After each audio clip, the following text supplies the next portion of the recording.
ஹிதாயத். யார படைக்கல சொன்னா வானமும் பூமியும் பரிசுத்த மாட்டாரோ அப்பேற்பட்ட மேன்மையான அல்லாஹ்வுடைய ரசூல் கேட்கிறாங்க ஹிதாயத்தை சச்சாவிற்காக சக்கராத்துடைய நேரத்துல அவங்களுடைய நேரம் அவங்க சக்கராத்து நேரத்துல சற்று சிந்தித்து பார்க்கணும். ஹிதாயத் கிடைச்சதா? அல்லாஹ் தான் யாரை நாடுவாரோ அவர்களுக்கு மட்டுமே கொடுக்கக்கூடியது இந்த ஹிதாயத்.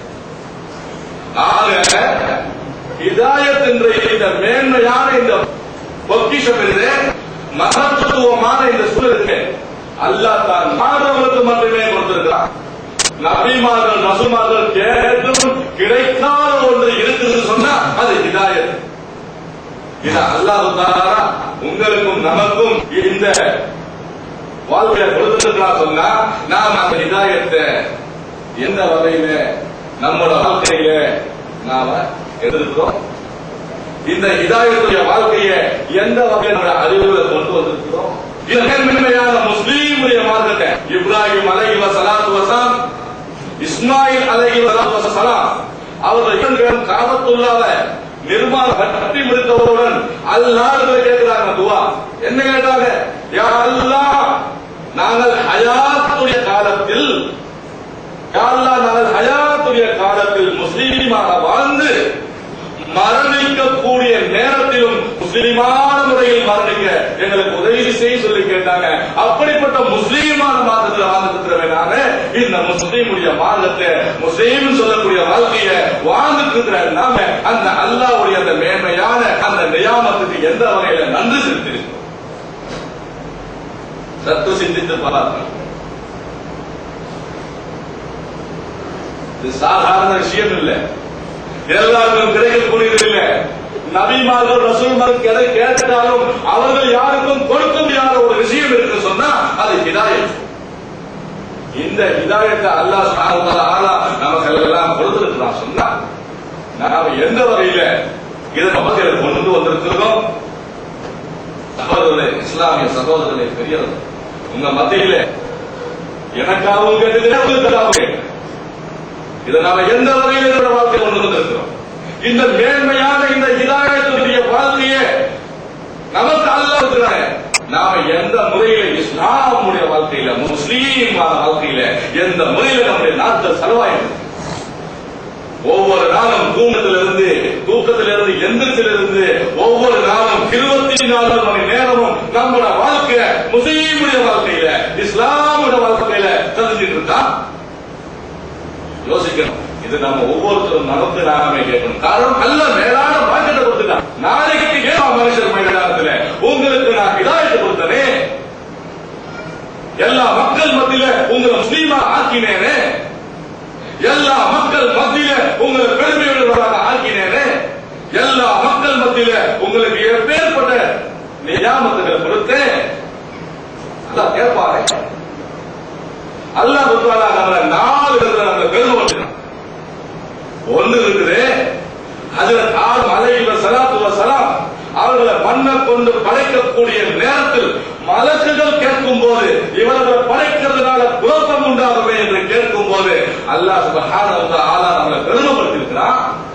ஹஜ்ரத் ஆதம் அலைஹிஸ்ஸலாம் அவர்களை பெருமைப்படுத்தினது கியாமத் நாள் வரைக்கும் பெருமைப்படுத்தினார். என்ன பெருமைப்படுத்தினார்? இவர்கள் என்னுடைய கலிமான்னு சொல்லி நம்மளை பெருமைப்படுத்தினாரே. நாம அல்லாஹ் தஆலா அப்பேற்பட்ட பெருமைக்கு உகந்தவர்களாக நம்மளை ஆக்கினாரே. எல்லா புகழுக்கும் உரியவர்.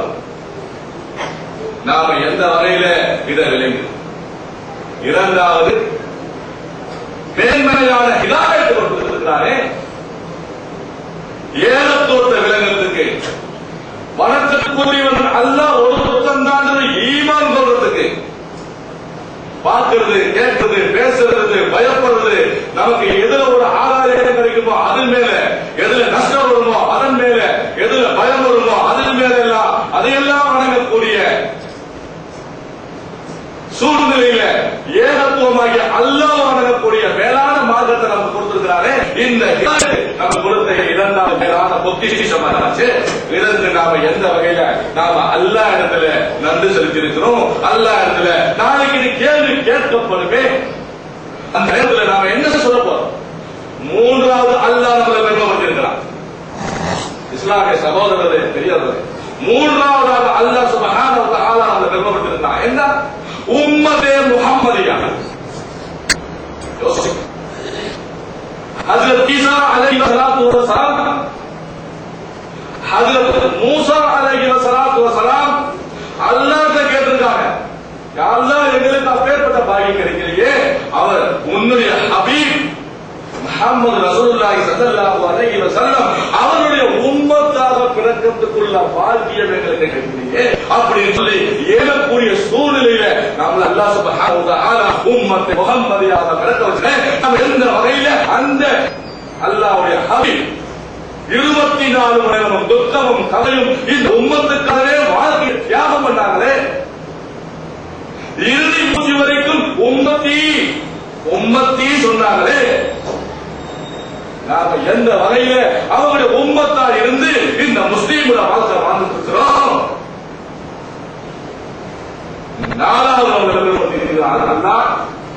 நாளை மஹ்ஷர் மைதானத்தில் எல்லா நபிமார்களும் நபிமாருடைய கூட்டத்தாரும் வரும்போது அந்த நபிமார்களை பார்த்து கேட்பார் அல்லாஹ் சுப்ஹானஹு வ தஆலா, நீ உனக்கு கொடுக்கப்பட்ட வேலையை செய்தாயா? யா அல்லாஹ், நீ அனைத்தையும் உணர்ந்தவன், உனக்கு எல்லாம் தெரியும் என்று சொல்லும் போது அந்த கூட்டத்தார் சொல்வார்கள், எங்களுக்கு மத்தியில் எந்த விஷயமும் வரவில்லை. அப்போது அதற்கு சாட்சியாக இந்த உம்மத்தே முஹம்மதியாவை அல்லாஹ் சுப்ஹானஹு வ தஆலா சாட்சியாக வைப்பார். எப்பேற்பட்ட கண்ணியமான விஷயம் இது! இந்த உம்மத்தே முஹம்மதியாவை அழைத்து தான் கேட்பாரா, இந்த நபி வந்தது உண்மையா?